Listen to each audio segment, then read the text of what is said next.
Good Monday morning. I am MPJ and you are watching FunFunFunction. You might be noticing that I have a bit of a sexy voice going, and that is because I have a cold. So let me give you an overview of what today's video is going to be about. Today we're going to talk about leaky abstractions. Abstraction allows us to treat something complicated as one simple thing.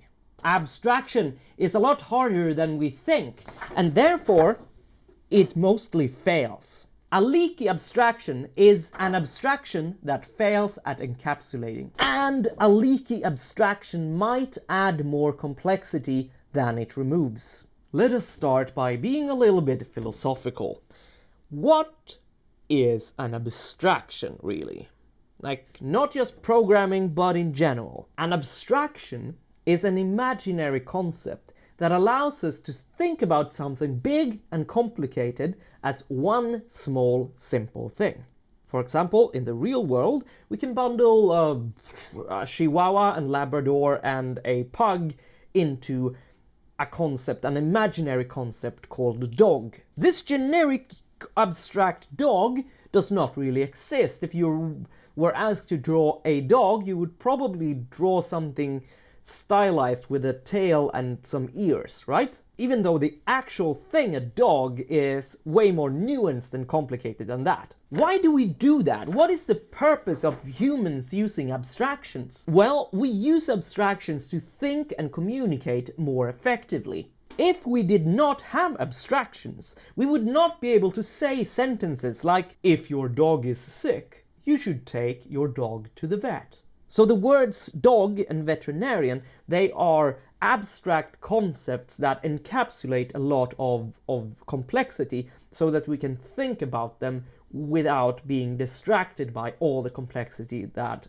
is behind the word or the abstraction. In programming, abstractions serve essentially the exact same purpose. We use it to bundle often many complicated things into a single simple entity. One example would be authenticating a user. There's a lot of moving parts to authenticating a user, and let's say that you are currently working on an app that has users, but you are currently working on the profile image upload flow. You want the authentication to be abstracted away, separated from the world that you're currently in, the profile image upload world. If authentication is properly abstracted away, you will be able to think about, the user as a very simple concept and not care about details about it, such as whether it's authenticated or not. And that is good because that will allow you to focus fully on the profile image upload problem that you're trying to solve at hand. Most abstractions are created by you in your own app, but abstractions are at their best when we manage to create abstractions that we can share with other programmers in your company or perhaps even in your industry. For example, hashing. You don't want to store plain text passwords in your database, so mathematicians have invented hashing algorithms. Pretty much all applications that have some form of authentication needs hashing. And luckily enough, there are plenty of ready-made abstractions that are available to us. You just go npm ist0 SHA1 and woof, you have hashing in your app. This problem is so well encapsulated that I've actually never had to implement a hashing algorithm myself. It's just fantastic. That is the pink and fluffy and nice side of the coin. But I want to talk about the darker side of abstraction. What is leakage? Hashing is a good example of an abstraction that leaks very little. And what I mean by that is that it's very rare that you need to know anything about the intestines, so to speak, about the hashing implementation in order to work with it. It's this very simple black box that you stuff a thing in and you get a thing out, and it works that way every single time. And the reason why hashing works really well as an abstraction, or at least the main reason, is that it has successfully identified the general case. What I mean by that is that millions of apps need hashing, and they largely need hashing in exactly the same way. You stuff in a string and you get a hashed string out. Okay, so what would be an example of the opposite? What would be an example of an abstraction that does not identify its use case as cleanly and therefore is a more leaky abstraction? For this, I think we should reach for HTTP request libraries, the high-level ones, and for this particular example, I'm going to focus on Axios. If you haven't heard of Axios, that's completely okay. I'll explain. In order to do HTTP requests, there is this API in modern browsers called the Fetch API. The Fetch API is kind of bare bones, so libraries like Axios aims to be a little bit more high level. Axios offers features that the Fetch API lacks, such as cancellation or custom timeout settings. Axios also does a couple of things automatically for you that Axios considers to be extremely common. One example is that Axios will parse JSON for you automatically while you have to tell the Fetch API explicitly that that is something that you want to do. Another example of that behavior in Axios, and the one that I want to spend some time talking about, is the fact that Axios will coerce HTTP errors into JavaScript errors. So if the request status code is, say, 404, then Axios will actually throw that or return that as a JavaScript error. The Fetch API built into browsers does not do that. As long as the network request is successful, then Fetch will consider that to be a successful response, and it will give you the response object, and then you will have to read the status code and determine if you think that a 404 is an error in your app or not. I think it's safe to say that most developers would actually do it the Axios way, but it's absolutely not everyone. The case is not that general. We had a library that did just this. It coerced 404 errors into JavaScript errors, but the backend API that we were using had 404 as a kind of valid case when the user had not been created yet. So we needed to handle that. That was a normal flow in the application. So what we had to do with this high-level library was to create a wrapper library on top of it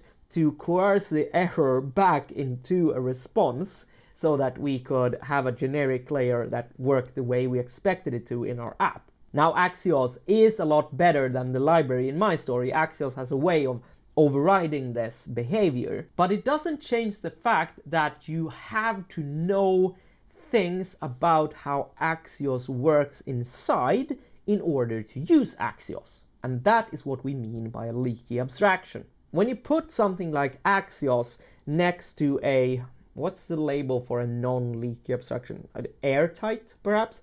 Like the SHA-1 package on NPM, which is just a function that takes a string and gives you out a string hash, then you see that there's a huge contrast between how much you need to know about the underlying reality behind the abstraction in those two cases. And some of you are probably thinking, well, doesn't seem like a fair comparison. The problem that Axios tries to encapsulate is much broader than what SHA-1 tries to encapsulate. But that is kind of the point. It is the reason why SHA-1 doesn't leak the way that Axios does. SHA-1 works really well as an abstraction because it's so very constrained. So, am I saying that Axios is a bad library that you shouldn't use? No, I'm not saying that. But I'm saying that it is a leaky abstraction. And you need to be aware that you're bringing a certain amount of complexity into your project when you're bringing in a leaky abstraction. If you pull in a non-leaky abstraction like SHA-1 into your project, nobody on your team will have to spend time familiarizing themselves with SHA-1. SHA-1 leaks so little that you're very unlikely to have to actually delve into how that works behind the scenes. But you will if you use an abstraction like Axios, because it is leaky. And it's important to note here that that might be okay. Like, leaky doesn't mean that a library is useless and that you should avoid it. It just means that you need to be aware of the cost. Yes, Axios will add a little bit of complexity to your project, but it also might remove a lot of complexity. For example, if your app uses custom timeouts or cancellation, then the case for Axios becomes a lot stronger, because if you can get out of writing that logic yourself, it's a much more obviously good trade-off. On the other hand, if you add Axios to your app, maybe because you reason that, oh, I might need these features that Axios offers in the future, but you never actually end up using them, then you have just added a kind of net negative in complexity to your app by adding Axios, and that sucks. In that case, you would have been much better off by just using fetch straight away and creating your own little wrapper around that.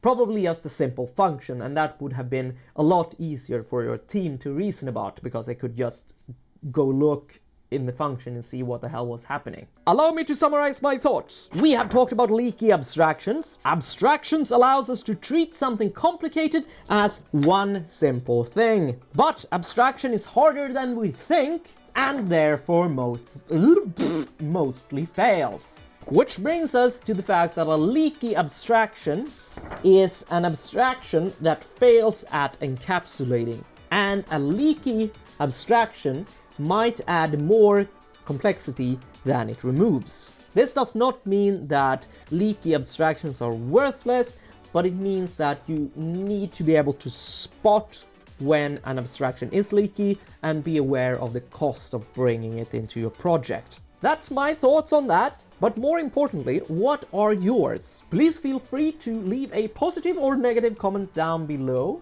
or even better, reply to the comment of one of your fellow viewers. One more thing before you leave, you have just watched an episode of FunFunFunction. I release these every Monday morning, 0800 GMT. If you like this episode, you should check out this playlist with more episodes like this one. I am MPJ. Until next Monday morning, please stay curious.